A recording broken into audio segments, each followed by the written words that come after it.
Hi friends, ఈరోజు టాలీవుడ్లో senior హీరోల్లో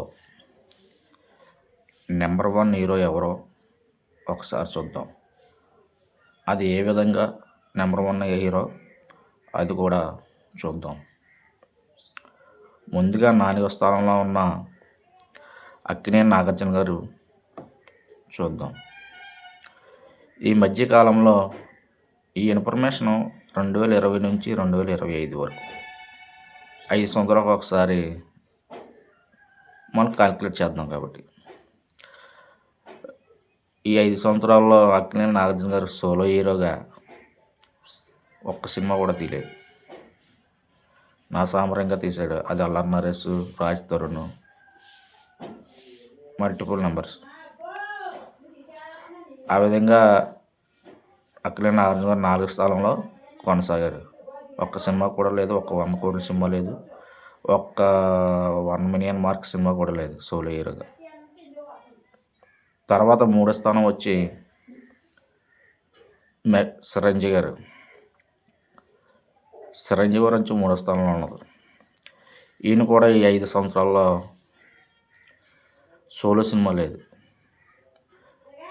ఘాటు పాత్ర లెక్క పెట్టుకుంటే కొద్ది సోలోగా రావచ్చు. సత్యదేవ అవుట్ ఆఫ్ ఫామ్ కాబట్టి అందులో సల్మాన్ ఖాన్ కూడా ఉంటాడు లాస్ట్లో.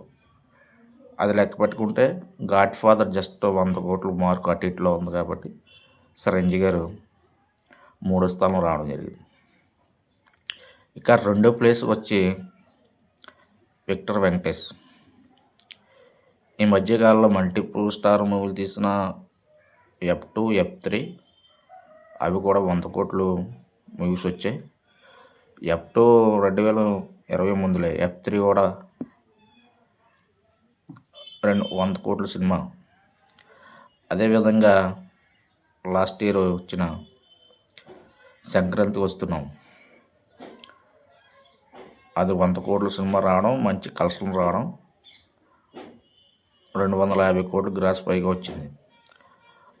ఆ విధంగా విక్టర్ వెంకటేష్ గారు 2వ స్థానంలో కొనసాగారు. ఇక నెంబర్ 1 స్థానానికి వచ్చిన నందమూరి నట సార్వభౌమ విశ్వవిఖ్యాత వారసుడైన నందమూరి బాలకృష్ణ గారు. ఈ 5 సంవత్సరాలు బట్టి అఖండ, అంటే కరోనా ముందు కరోనా తర్వాత అన్ని ట్రేడ్ పండితులు లెక్క పెడుతున్నారు. దీన్ని నెంబర్ 1 ఎలాగన్నది ఆల్రెడీ చాలా సినీ వర్గాలు, సినీ విశ్లేషకులు చెప్పడం జరిగింది ఆల్రెడీ.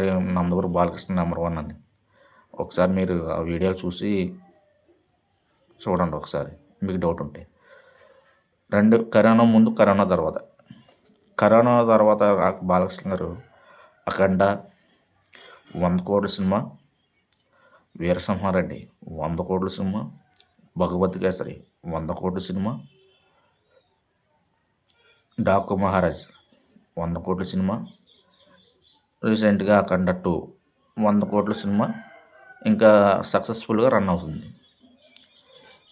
ఈ 5 సినిమాలు కూడా యూఎస్లో 1 మిలియన్ మార్క్ కూడా అందుకోవడం జరిగింది.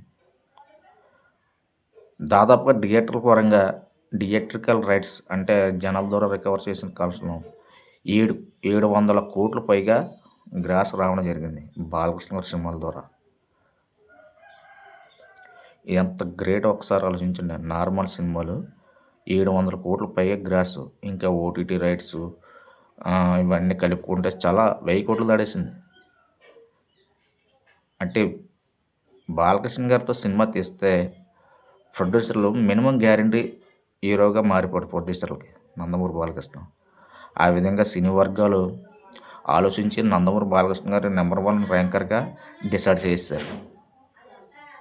ఈ విషయంలో నందమూరి అభిమానులు అందరూ గర్వపడాల్సిన విషయం, అలాగే సంతోషపడాల్సిన విషయం. జై Balayya. Thank you very much.